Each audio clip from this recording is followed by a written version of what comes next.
Selamat pagi anak-anakku semua, bersama Bapak Asrul Jamili dari SDN nomor 1.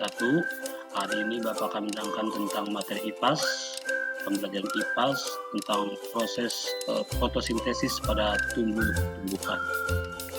Anak-anak, pada kompetensi awal di pembelajaran IPAS tentang fotosintesis, Bapak akan menerangkan tentang mengidentifikasi bagian tubuh tumbuhan dan mendeskripsikan fungsinya, terus mendeskripsikan proses fotosintesis dan mengkaitkan pentingnya proses ini bagi makhluk hidup.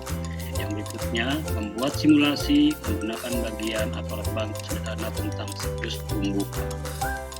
Baiklah anak-anak, akan Bapak lanjutkan tentang penjelasan fotosintesis pada tumbuhan.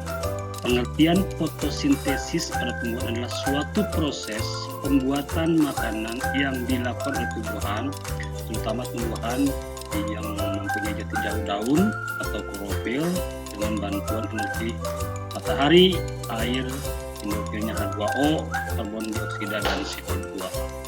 Sedangkan untuk tumbuhan yang tidak mempunyai klorofil atau tidak mempunyai jati jauh daun tidak bisa berfotosintesis. Contohnya adalah jamur. Kenapa? Karena jamur tidak mempunyai jati jauh daun atau klorofil. Yang anak, Bapak jelaskan lagi tentang bagian-bagian pertumbuhan. Tumbuhan itu anak-anak mempunyai akar, batang, daun, terus bunga, dan buah. Pada akar itu disimpan air. Air itu akan mengandung nutrisi. Nah, nutrisi yang ada dalam akar itu akan disebar melalui tanah, terus lari ke batang, dari batang nutrisinya itu akan disebar lagi ke seluruh bagian tumbuhan, terutama di daun, di mana daun itu tempat membuat makanan atau stomata, di mana makanan itu dibutuhkan agar tanaman bisa tumbuh.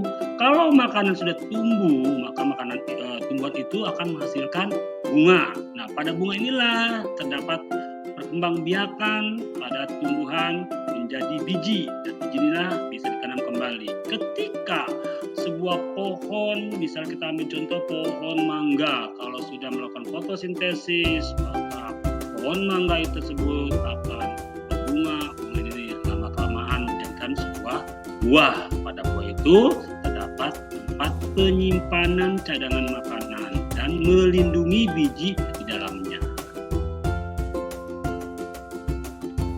Baiklah anak-anak, Bapak lanjutkan lagi tentang proses fotosintesis pada tumbuhan. Tadi di awal Bapak menjelaskan bahwa proses fotosintesis pada tumbuhan itu dibantu dengan cahaya matahari. Kenapa? Karena kalau tidak ada cahaya matahari, maka tumbuhan yang berklorofil, yang mempunyai jati daun tidak akan bisa melakukan fotosintesis.